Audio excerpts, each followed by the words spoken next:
शादी के 10 दिन बाद ही मेरे पति जॉब की तैयारी के लिए कोलकाता के लिए निकल पड़े। इतने कम दिनों में हम एक दूसरे से अच्छी तरह मुलाकात भी न कर सके और वह चला गया। इसलिए मेरा मन बहुत उदास होने लगा। पति के जाने के बाद एक रात ऐसी आई, उस रात मुझे ऐसा सुकून मिला जो पहले पति ने भी मुझे नहीं दिया। परिवार में हम 4 लोग रहते थे, मेरे सास, ससुर और देवर जी। एक रात जब मैं अपनी नाइटी में सोई हुई थी, अचानक कोई बाहर से दरवाज़ा ठोकता है। मैं तो डर गई थी, फिर भी मैं हिम्मत करके गई और धीरे से दरवाज़ा खोला तो उस समय मेरे देवर जी मेरे सामने खड़े थे। देवर जी मुझे देखते ही जा रहे थे। ऐसा लग रहा था जैसे उनकी आंखों में कुछ है और वह कुछ मेरे साथ कहना चाहते हैं। उस समय मेरी सासू माँ और ससुर दोनों सो चुके थे।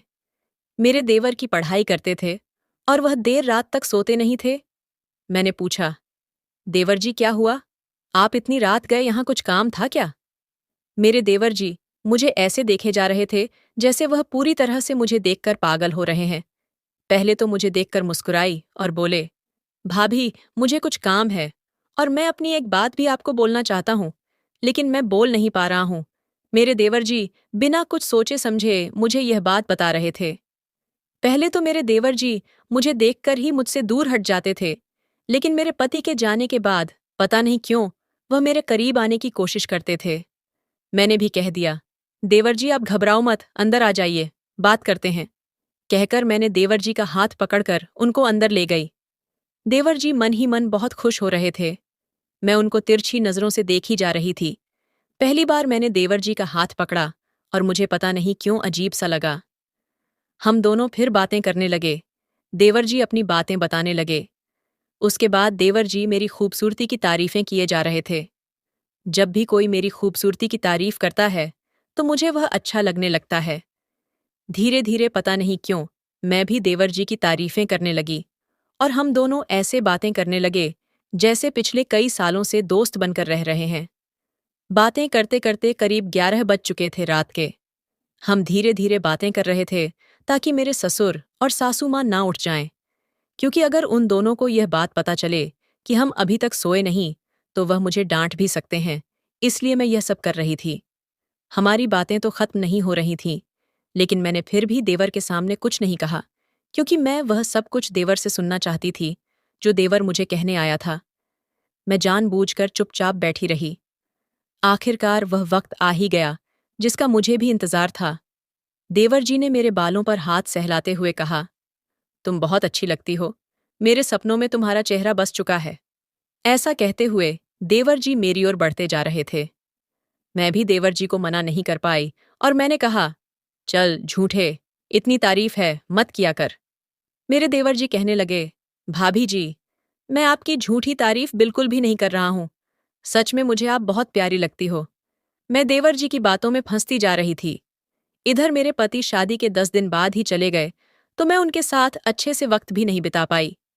शादी करने के बाद हर लड़की का एक सपना होता है कि वह अपने पति के साथ हमेशा रहे और वह चाहती हैं कि पति खूब सारा प्यार करें, लेकिन मेरे साथ तो कुछ अलग ही हो रहा था। शायद यही कारण था कि मैं मेरे देवर जी की ओर बढ़ते जा रही थी और उनका सहारा लेने की कोशिश कर रही थी, लेकिन मैं अपनी बातों को बता नहीं पा रही थी और देवर जी भी शायद मुझे यही चाह रहे थे। वह अपने अकेलेपन को दूर करना चाहते थे और मैं भी। लेकिन मैंने जैसा सोचा था वैसा कुछ भी नहीं हुआ। उस रात तो देवर जी मुझे बस देखते ही रह गए और कुछ नहीं कहा। मैंने कहा, देवर जी रात के 12 बज चुके हैं, आप जाइए और सो जाइए, क्योंकि सुबह मुझे जल्दी भी उठना है। अगर मैं जल्दी नहीं उठ पाई तो मुझे सासू माँ डांटेगी और मुझे सुबह जल्दी उठकर चाय नाश्ता भी आपके लिए और मम्मी पापा के लिए बनाना है। तो आप जाइए। देवर जी जाने को तैयार नहीं थे, लेकिन रात भी काफी ज्यादा हो चुकी थी, तो इसलिए देवर जी भी मान गए। और मैंने कहा, देवर जी आप मुझे अपनी बातें कल बता सकते हो क्या?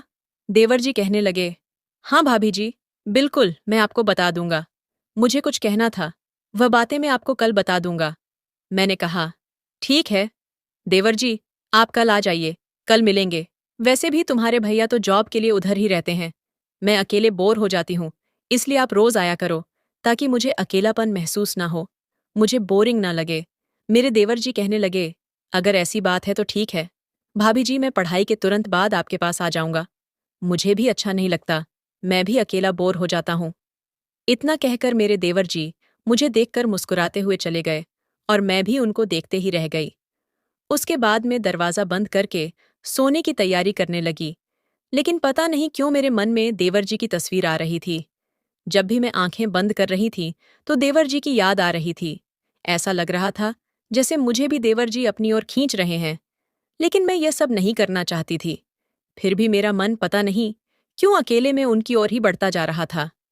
मैं खुद को रोकने की कोशिश कर रही थी, लेकिन खुद को रोक नहीं पा रही थी। जब सुबह हुई तो मैं जल्दी से उठकर घड़ी की ओर देखी तो उस समय सुबह के 4 बज चुके थे। मैं जल्दी से ब्रश किया और फिर वॉशरूम की ओर फ्रेश होने के लिए चली गई।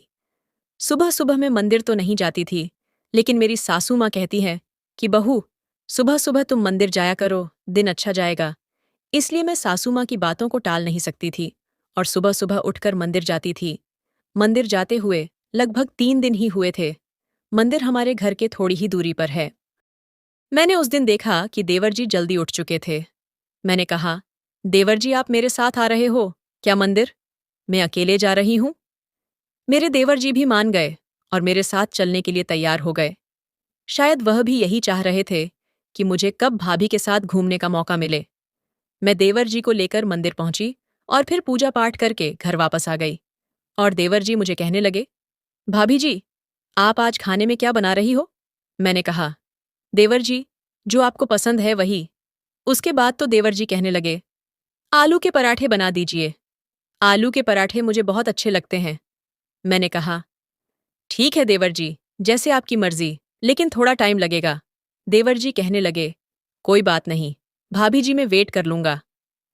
इतना कहकर हम दोनों हंस पड़े।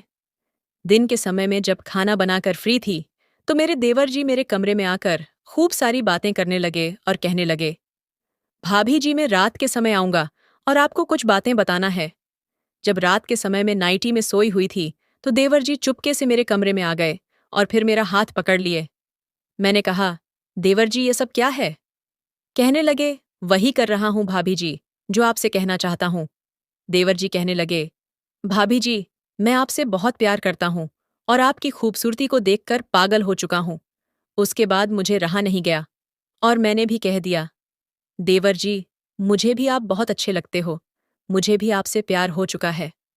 इस तरह देवर और मेरे बीच में प्यार की कहानी की शुरुआत हुई और फिर मैं मेरे पति के बिना भी मैं देवर के साथ खुश रहने लगी। उस रात मेरे देवर ने मुझे ऐसा एहसास दिलाया कि मेरे पति ने भी मुझे इससे पहले कभी इतना खुश नहीं किया। तो दोस्तों, यह थी कहानी मेरी और देवर की। कहानी आपको कैसी लगी? अगर अच्छी लगी तो वीडियो को लाइक और प्लीज़ हमारे चैनल को सब्सक्राइब करना। और ये कहानी केवल मनोरंजन के उद्देश्य से बनाई गई है। ये कहानी काल्पनिक थी जो मैंने आपको बताई दोस्तों। कमेंट में अब आपको कौन सी कहानी चाहिए ज़रूर बताना। फिर मिलते हैं नए वीडियो में। जल्दी से जल्दी आपके लिए कहानी लेकर आती रहूंगी।